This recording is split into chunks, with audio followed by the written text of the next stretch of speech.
Most parties will probably already be in coalition talks. Coalitions have had mixed results in municipalities. How will it work for national government? For more on this, we are now joined by Stuart Morrison, who is a data analyst at Good Governance Africa. Stuart, good morning. Thank you so much for making time for us. Let's first start off here.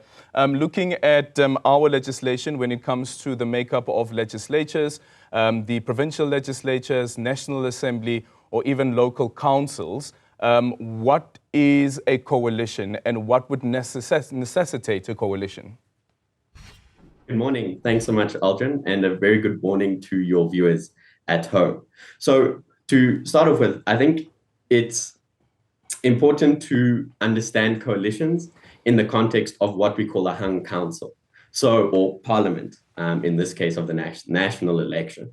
So what happens is that when no political party gets above a certain threshold, so like 50%, for example, in this case, then we are left with what is called a hung council, or parliament or provincial legislature. And so what this means is that parties will now have to form some sort of coalition agreement, which is essentially a power sharing arrangement between two or more political parties to push them above that 50% representation threshold so that they're able to make decisions within that assembly.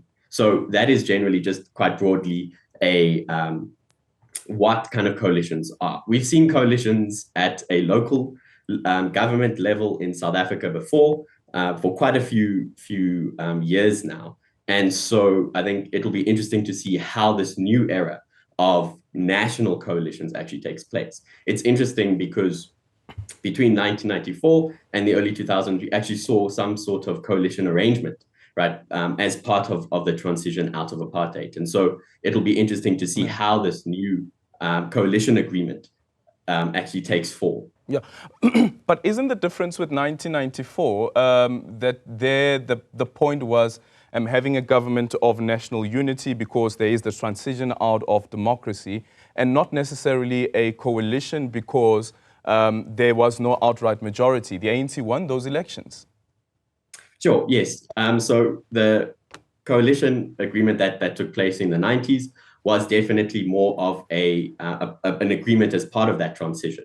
And so, you know, that's why I think we are now seeing how a different form of a coalition agreement will take place, like you say, in the form of one where no political party has reached a majority. Yeah, and also the other thing about coalitions, are coalitions really necessary to constitute a government? And here I'm bringing in the element of what happened back in, was it 2000, I think it was 2016, after the local government elections there. What the EFF did is that the EFF said that we're going to go into an agreement where there are hung councils with the Democratic Alliance, which they then call the better devil compared to the ANC. However, though, we won't go into a coalition with them. So I think it's important to really understand that coalitions come about largely in electoral systems that have a proportionality system that is embedded within the electoral system. And so what happens is that you usually see that because in South Africa, proportionality allows for a more diverse group of political views. It allows, you know, voters to make more of a spread out view. So that's really where, you know, the idea of coalitions being more appropriate in a context like South Africa.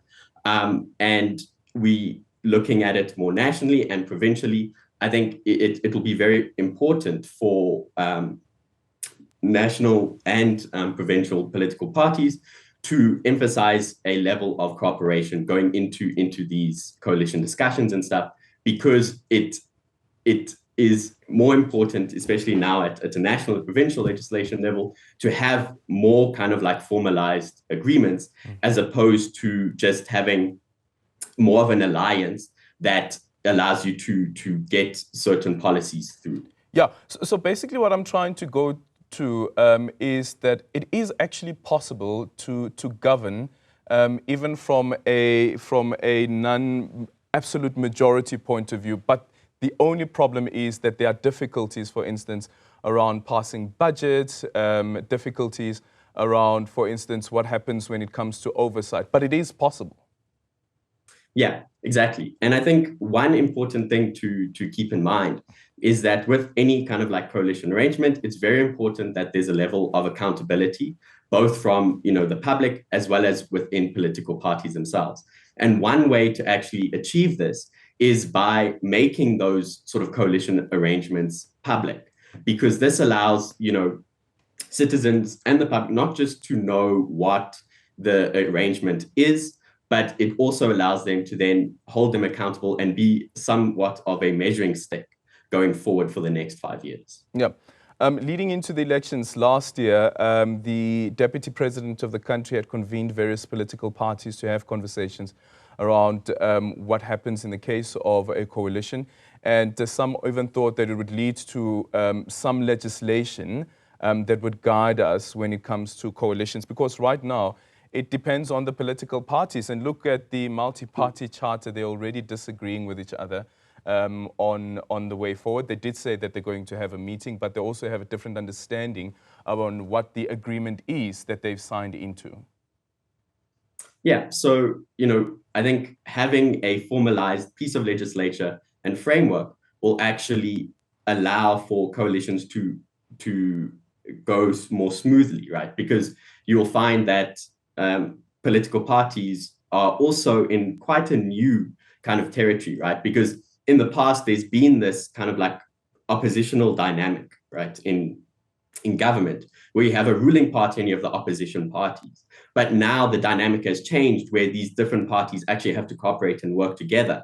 And this is something that is still quite new and will be a new experience, especially at a national level. And so having a formalized legislation will be fundamentally important in the long term. But I think, moving in the next few months, it will also be important for things like having these agreements out in the public, so that the public is able to know, and these agreements are not just done behind closed doors where we're not able to really know what's happening, but you're able to then hold them accountable if the citizens themselves are not happy with that coalition arrangement. But what does it mean, hold them accountable? When will you get another opportunity to have an election if our election cycle is 5 years? So it only means that you're going to hold them accountable at the end of the 5-year cycle? So holding them accountable in this sense means that you are, having those coalition agreements public, right?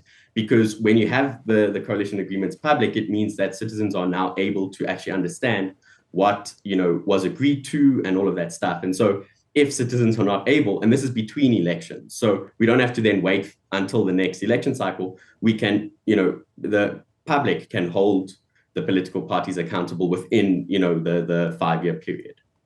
Okay.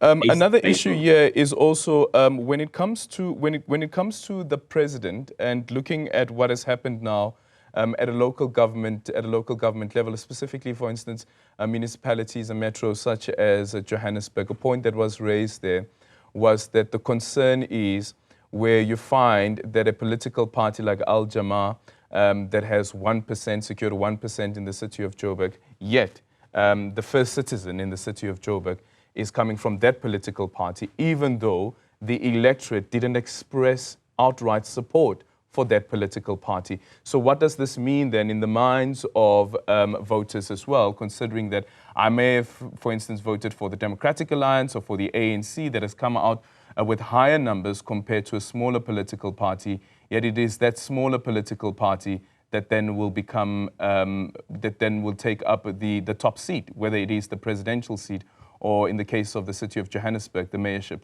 chain?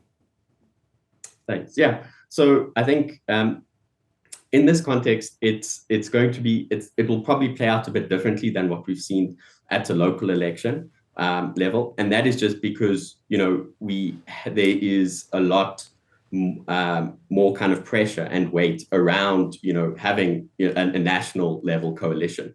And so the likelihood of that happening is a bit less because of that. And so that is exactly why having a piece of legislature that outlines the guidelines for something like a coalition is also important, because these type of things can be dealt with and clarified so that, we don't really end up in a situation where people are unhappy with kind of like the decisions that are made in that coalition.